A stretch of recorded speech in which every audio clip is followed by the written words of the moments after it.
इस वीडियो में हम लोग दीक्षा JH TPD एडवांस कोर्स 2 के अंतर्गत 3D और 2D आकृतियाँ आकलन के प्रश्नों को हल करने का प्रयास करेंगे। आप मेरे साथ बने रहें ताकि आप सभी प्रश्नों के हल सही दे सकें। इस भाग के पहले प्रश्न को देखेंगे हम लोग। पहला प्रश्न है, रानी ने अभी कक्षा 1 में दाखिला लिया है।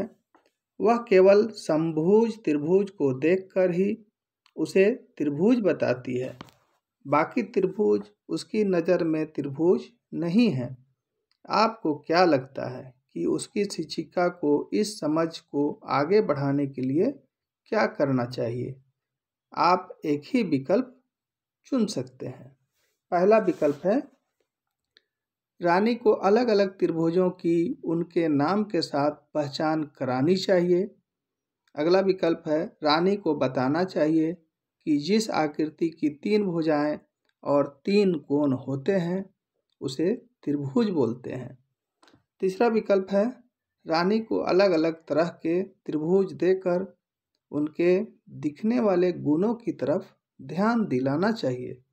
और अंतिम विकल्प है, रानी को अलग अलग प्रकार के त्रिभुज की परिभाषा याद करानी चाहिए। तो इस प्रश्न का सही जवाब है तीसरा। इसे सबमिट करेंगे। बिल्कुल सही जवाब है। जारी रखें पर क्लिक करेंगे। प्रश्न संख्या 2 पर नज़र डालें।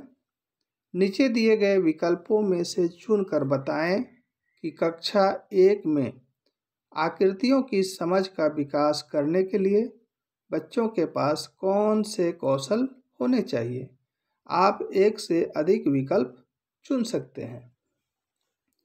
पहला विकल्प है, आकृतियों के बीच अंतर देख पाना। दूसरा विकल्प है, आकृतियों के बीच समानताएं देख पाना। तीसरा विकल्प है, एक जैसी आकृतियों का मिलान कर पाना। अंतिम विकल्प है, एक जैसी आकृतियों के समूह बना पाना। तो इस प्रश्न का चारों विकल्प सही हैं। सबमिट करेंगे। बिल्कुल सही जवाब है। जारी रखें पर क्लिक करेंगे। तीसरा प्रश्न है, कक्षा 1 के शिक्षक ने बच्चों को आकृतियां छांटकर उनके समूह बनाने के लिए 2 आधार दिए, गोल और लाल।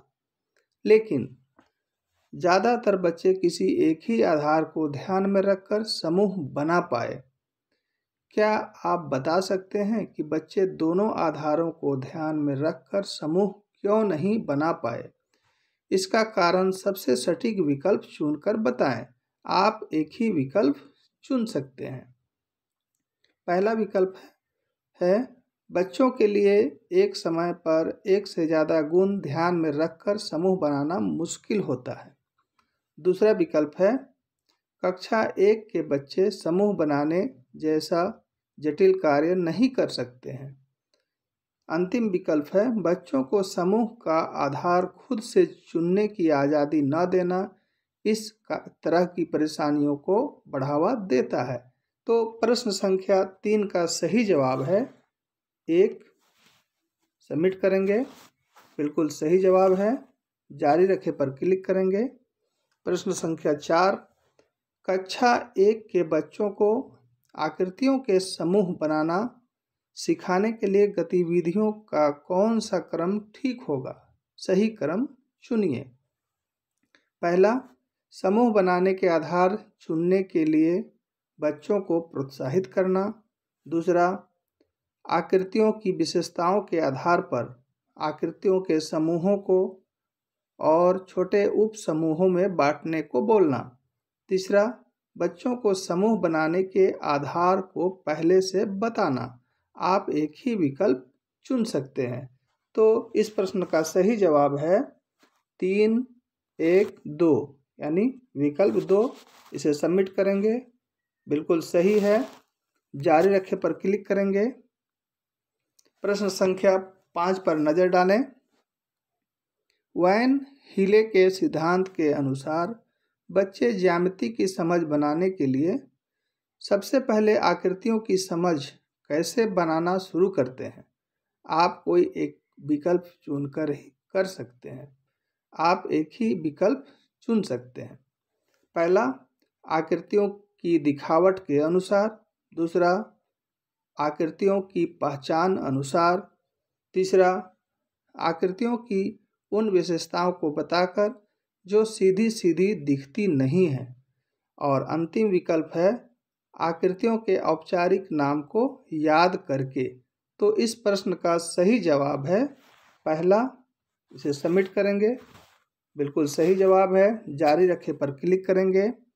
प्रश्न संख्या 6, 2 आयामी आकृतियों की समझ बच्चों में विकसित करने के लिए कक्षा 1 की पूनम जी ने गत्ते की आकृतियों को काटते समय सभी वृत्त पीले रंग के, सभी वर्ग लाल रंग के, सभी त्रिभुज नीले रंग के रखे। क्या इस तरह से विशेष रंग को ध्यान में रखते हुए आकृतियों की समझ को विकसित करना बच्चों के लिए फायदेमंद होगा, या पूनम जी को किसी चुनौती का सामना करना पड़ सकता है?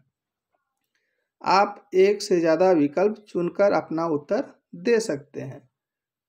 आप एक से अधिक विकल्प चुन सकते हैं। पहला विकल्प है बच्चों को फायदा होगा क्योंकि बच्चे एक समय में आकृति और रंग दोनों गुणों पर ध्यान दे पाएंगे।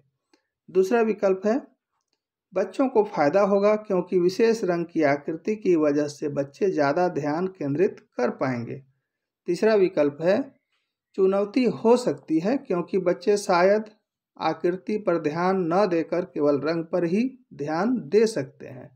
और अंतिम विकल्प है चुनौती हो सकती है क्योंकि बच्चे किसी विशेष आकृति को किसी विशेष रंग से जोड़ सकते हैं। तो इस प्रश्न का सही जवाब है 3 और 4। सबमिट करेंगे। बिल्कुल सही जवाब है। जारी रखें पर क्लिक करेंगे।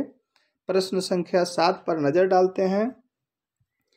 आप बच्चों के लुढ़कने और खिसकने की समझ बनाने के लिए नीचे दी गई गतिविधियां किस क्रम में कराएंगे जिससे बच्चों को इस अवधारणा की बेहतर समझ बनाने में मदद मिले? कोई एक विकल्प चुनिए। पहला, उन चीज़ों के चित्रों पर गोला लगाना जो या तो केवल लुढ़क सकती है या खिसक सकती है।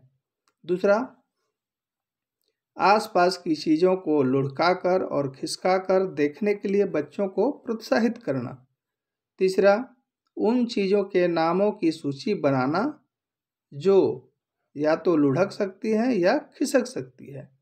आप एक ही विकल्प चुन सकते हैं। तो इस प्रश्न का सही क्रम है